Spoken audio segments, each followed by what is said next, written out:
Hello, my fellow comic book collectors. It's Alan, the Comic Collector Geek, and these are the hottest Golden Age comics of the week.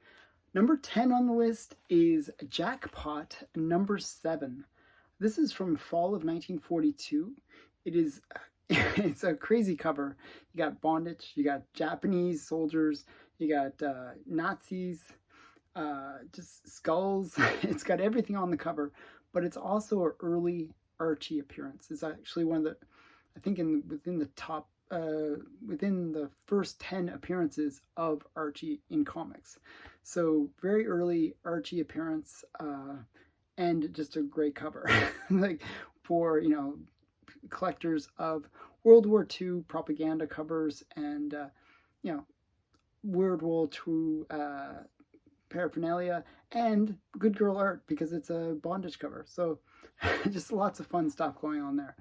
Now this one was a Heritage auction sale for 4.0 and it sold for $3,120. And it has really good page quality. It was off-white to white page quality. And this is actually my steal of the week because just in May, the same book, well, one that was actually not as nice, with cream to off-white pages, so lower page quality, sold for $4,509. So this was like down like $1,400 from the prior sale that just happened a few months ago. So I thought it was a bit of a steal, and for a better presenting book. It's also a Irv Novak Norvik cover, so kind of a cool book. A very low census count. These jackpots are really, really hard to find.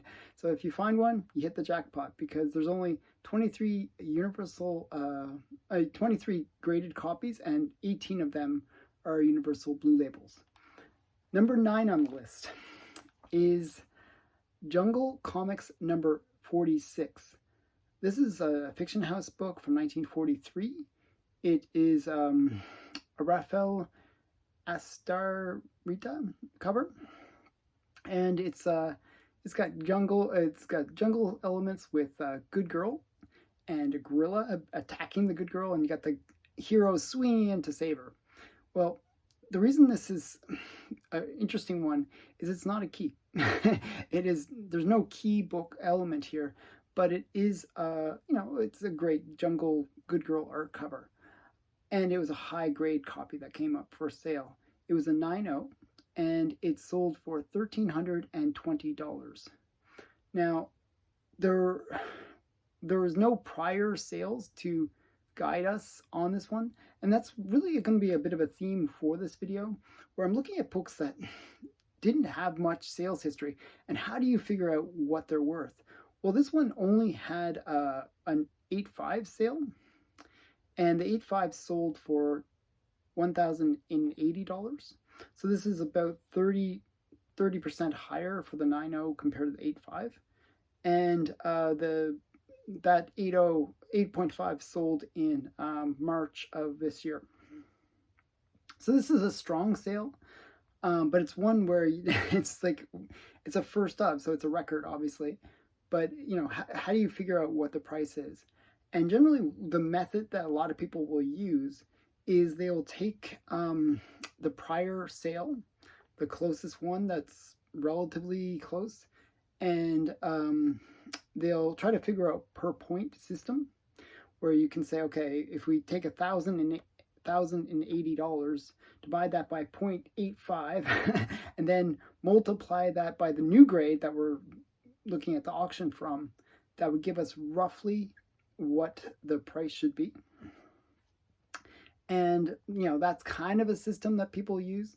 It kind of doesn't work at the really, really high grades, because what will happen is usually you'll get kind of a linear trajectory with comics. Like it'll just kind of go up on that per point system. But once it gets to the high grades, like this one is one of the highest grades, I think it's the third highest graded copy, you usually see a bit of a spike. So it'll kind of go up very quickly. So interesting, figuring out how much these books are actually worth. I think this was in line with that other recent sale. So just an interesting one. There's only 15 of these on the census, and 14 of them are universal blue labels. So it's just something you can look for. Is how do you figure out the value of these books?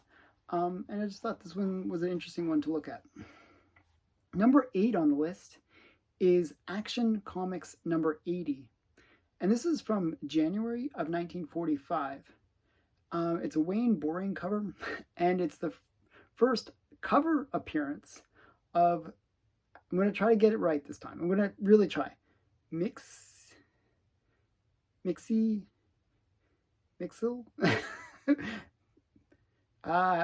Yeah, see, zit, mixy, zit, plick, mixy, zit, plick. That's my attempt at trying to pronounce this character's name. This character that has no vowels in the name, so it's kind of has a weird pronunciation. He's a character that's sort of like super powerful, and it's a funny character. This is his first cover appearance and second appearance overall, and he makes a pretty interesting cover appearance. There's actually this was a interesting sale because it's one that I bid on myself. I think I was maybe the third highest bid. It just at the last second it went way over my bid. It was a 4.0 copy that came up for sale on eBay, and it sold for $647.67. Now I thought my bid was around 500, 550. I think it was my top bid. Because the prior record for this book was set back in October of 2021 for $530. So this is a 4.0, sold for about $117 more than the prior record, which I thought was a pretty big jump for this book. There's actually something to note for this book as well, that it's one of those debatable first cover appearances, because there's another book that's considered to be a reprint that came out actually came out 2 weeks after. That's the truth. But if you look at the CGC denotation for it, it comes out before this book. So I'll explain this a bit more.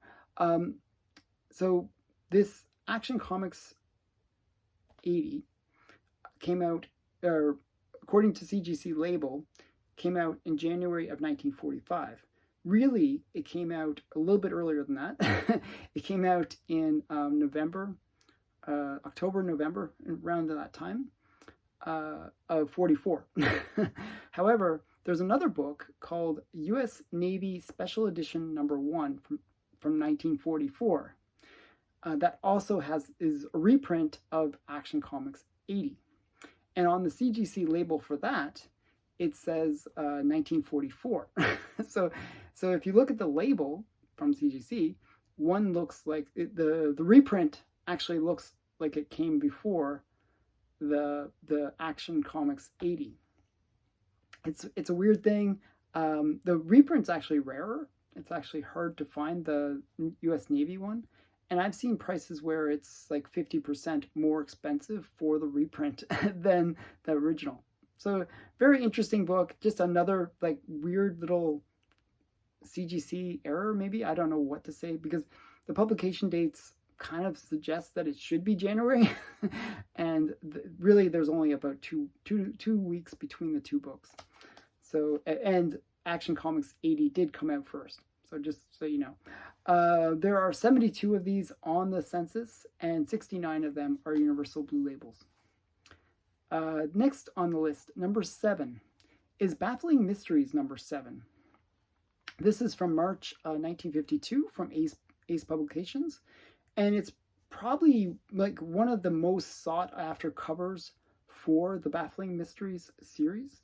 It has just a really great swamp creature coming out of the lagoon, holding this red bikini girl, and it's a very sexy cover. It's just really, really sharp, like the way it appears, and it features Lou Cameron art. I'm not sure if he did the cover, but it's definitely a very cool cover.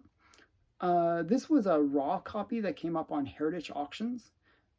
Raw, they said it was a 3.0, and it sold. It had slightly brittle pages, is another note, and it sold for $660. Now, the prior record to that was a graded copy that sold back in May of 2020 for $427. So this is up 50% from the actual graded copy. And I always think it's better to have a graded copy where you know the grade over a raw copy where you might not get the grade that you expect, especially if it has brittle pages. CGC can be really brutal about grading brittle page books. Now this one did present really solidly. It was like a very nice presenting 3.0, but the slightly brittle pages can be a deterrent for many buyers. So just something to be aware of. So this was a pretty big sale. There are 37 of these on the census, and all of them are Universal Blue Labels. Number 6 on the list is G.I. Jane number 7, and it's from 1954.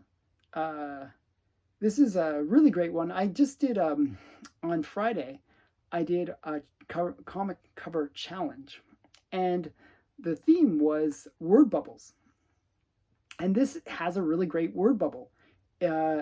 She's basically, showing a bit of skin in her uniform, and this is her sergeant's looking at her like, "What are you doing?" And she says as a comment, "But Sergeant, I'm not out of uniform. I simply fixed it for evening wear." So it's kind of a cute cover.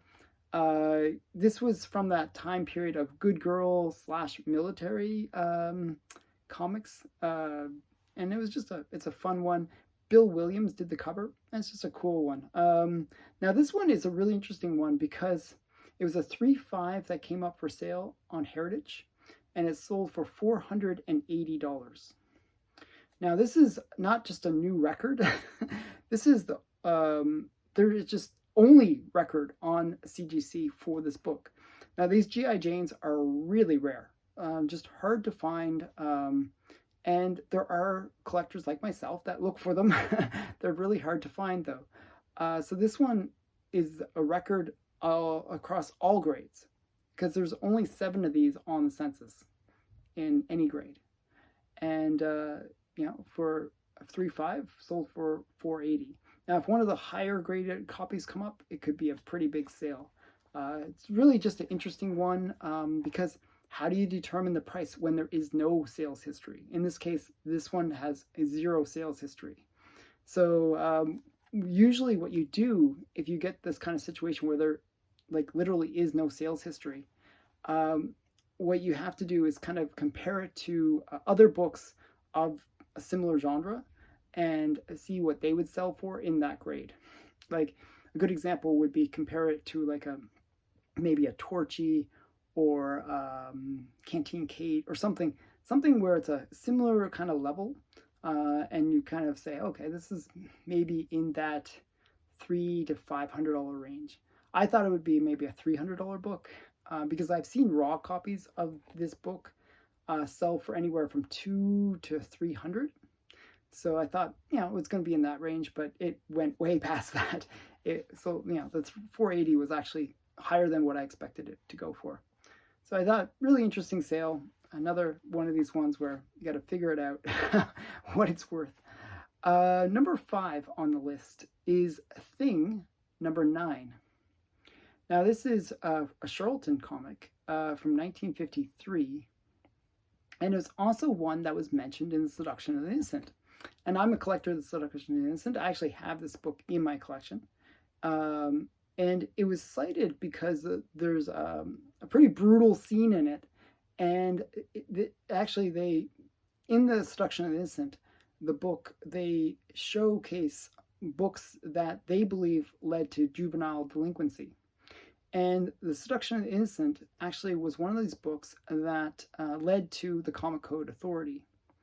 And in the actual Seduction of the Innocent book, they'll have what's called lithographs, where they'll show different panels from the comics or even covers from the comics, as examples for why they were in this, why they were leading to juvenile delinquency. And in this one, there's actually one of the panels was captured, and Frederick Wortham, who wrote The Seduction of the Innocent, he wrote, "Stomping on face is a form of brutality children learn early." So he was really against the idea of showing extreme violence, especially to young kids, and that would lead to them being brutal themselves. So, and it also mentioned the same book in later text as well. So he really didn't like the brutality of this book. It kind of has like, the cover kind of reminds me of like almost like Dr. Jekyll and Mr. Hyde like kind of situation where he's taking a woman into the sewers. I don't know. It kind of reminds me of that. It's a Bob Forgione. I'm trying to pronounce his name correctly. A cover. And this one is a new record because it's the only sale for this grade. It was a 4.5 that came up for auction on eBay, and it sold for $685. It's the only one in this grade, so it's hard to really judge the value of it. But there was a 5.5 that sold back in 2021 for $526. So this is up compared to the higher graded comic, the 5.5, by $150. So that's a pretty strong sale for a book that's a lower grade. And yeah, it shows that these Seduction of the Innocent books are highly sought after by collectors. There are 32 of these on the census, and 31 of them are Universal Blue Labels. The next one is another really highly sought after book. It's number 4 on the list. It is Weird Mysteries number 5 from 1953. And this is just a classic cover. This is one of these mad scientist crazy covers where you got, looks like a gorilla or some kind of ape. And its brain is being either put in or removed. I think it's being put in because he's got like electrodes next to his temples. And it looks like the mad scientist is going to bring this monkey back to life, or this ape back to life. It's a great Bernard Bailey cover. And just like when you have these kind of overly gruesome covers, like where it's like brains being pulled out or things like that, like it does kind of pique the interest of pre-code horror collectors. So that's why this is a very sought after book. I think it was actually rated as one of the top 10 horror covers of all time. So this is Weird Mysteries number 5, and it was a 1.0 that sold. So really low grade copy. The lowest you can get before it's an incomplete book. So it sold for $3,650. So $3,650. Now the prior record for this book was set back in May of 2022 for $2,425. So it's up 50% from just the sale from last year. So pretty big sale, pretty big increase for this book. Highly sought after book, like just with those pre-code horror collectors, because it is, as I said, one of the top 10 pre-code horror covers of all time. There are 74 of these on the census, and 69 of them are Universal Blue Labels. So this basically shows you what the entry point is now to get into this book. It's like 3,600 is just where it starts, and it goes up pretty rapidly from there. Okay, number 3 on the list is Fight Comics number 40, and this is from 1945. It is a Joe Dooling cover, and it's a really great cover. You got this woman, and she's like being chained to like, it looks like a mountain, like, and you have a Nazi laughing in the background as a vulture is swooping down on this woman, and that's in bondage. And who knows what this vulture is going to do? Probably going to eat this poor woman that's chained to the mountain. So it's a pretty crazy cover. Again, has all these elements that people go after for collectors, and girl in the red dress in distress. So definitely one that people like. And this was a 4.5 copy that came up for sale on eBay, and it sold for $1,049.70. I always think that's interesting. eBay sales always have that 70 cents, like some random number. Now, this is a pretty strong sale because the prior record for this book was set back in 2017 for $513.85. There was a more recent sale for $440 back in 2022, or 2020, I should say. So, this book had sort of had a peak in 2017 and then dropped a bit, but now it's up almost two times from the prior record. So very strong sale for this book. There are 58 copies of this on the census, and 58 of them are Universal Blue Labels. So number 2 on the list is Marvel Mystery Comics number 83. This is from 1947. It's a timely book, early Marvel, and it's actually a really cool cover because you got this photo phantom, and you got this girl in the yellow dress, very pretty good girl art cover, and the photographer is about to spray her with acid from his camera. So just a really interesting cover, and you have the Human Torch kind of coming in to save the day. But just a really great one. It's also the very last appearance of the Young Allies in the Golden Age. So another extra bonus for there. And it's an Al Avison cover. So this was a really high-grade copy that came up for sale. It was a buy it now on eBay. And it sold for $3,499.99. So an 8.0 copy. That's pretty high grade. Now, the previous record for this book was set back in 2003. This high grade ones do not come up that often. And the previous record was $805. So again, this is one of those situations where if the prior sale is so far back, it's really hard to figure out what today's price will be for that book. But what you can do is you look at the 6.0 that sold, and there was a sale for a 6.0 in January of 2023, and it sold for $1,320. So this is about 3 times that. So about, it's a pretty big difference between a 6.0 and an 8.0. And again, you do the point system to figure out what the reasonable price would be. And maybe you could give it a little bit of an extra boost because of the fact that it is one of the highest graded copies on the census. So just this one a little bit harder to price out. And somebody just, I guess, really wanted this high grade copy. And they picked it up. There's only 44 of these on the census, and 42 of them are Universal Blue Labels. So just a really great sale for a very cool book. It's actually one that's on my want list because I really like the girl in the yellow dress. Okay, last one, number 1. This one's an interesting one. Now, if you just heard the title, you'd probably be like, that's not very interesting, because it's Harvey Comics Library number 1.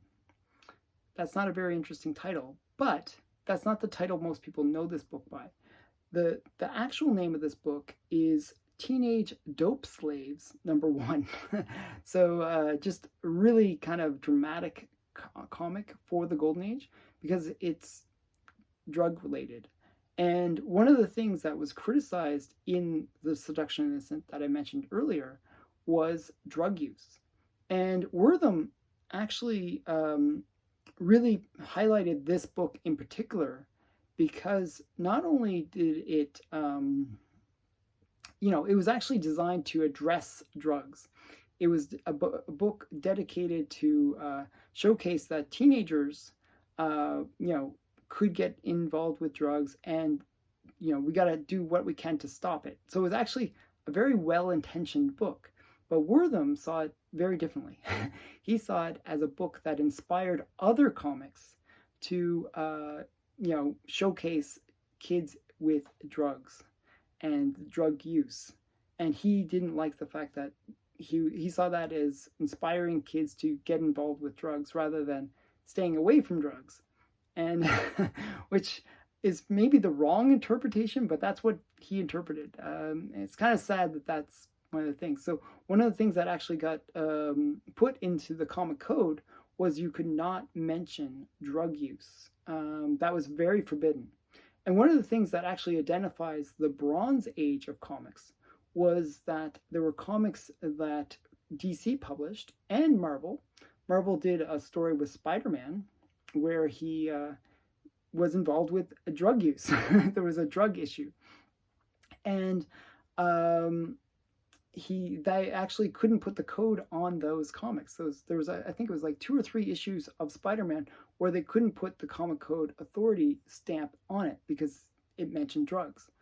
And DC also went against the Comic Code Authority. It actually got approved, though, where it had Speedy, which is Green Arrow's partner, using drugs. And, there was 2 issues that involved that. So those books kind of defined the Bronze Age, where there was a bit of a backlash against the Comic Code Authority. So just an interesting piece of history. Now, this book also features a hypodermic needle on the cover. So a lot of cool things going for this book. And it's Marvin Bradley and Frank Edgington cover. And this was a huge sale. This was a 6.0 that came up for market, and it sold for $5,280. Big sale. This is so.